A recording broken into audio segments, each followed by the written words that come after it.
Mūsu darbs ir gan sarežģīts, gan ļoti nepieciešams, jo mēs taču esam atbildīgi par saviem mazajiem draugiem. Doktor, palīdzi! Tā ir Frīda! Viņai ir slikti! Viņai acīm redzami trūkst dzīves prieka! Tikai ne to! Dodiet šurp savu olojumu, dodiet šurp! Tikai ne to! Ar putniem ir ļoti grūti. Vispirms ir jānovāc spalvas, jo tās ļoti traucē strādāt. Tā, mēs izmantosim olīveļu un rozmarīnu. Tā, protams, pipari un sāls ir nepieciešami. Tas ir, protams, ne tikai ātrākais, bet arī labākais risinājums.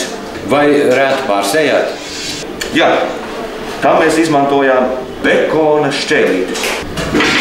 Mēs ļoti lepojamies ar savu klīniku, jo mēs izmantojam tikai dabīgos ingredientus.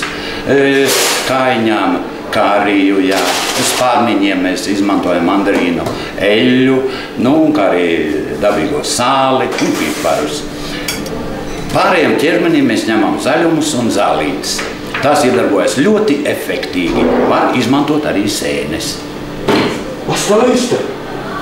Mēs viņu zaudējām! Mēs viņu zaudējām! Nākošais. Viņš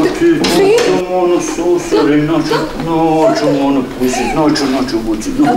Viņš būs kārtībā.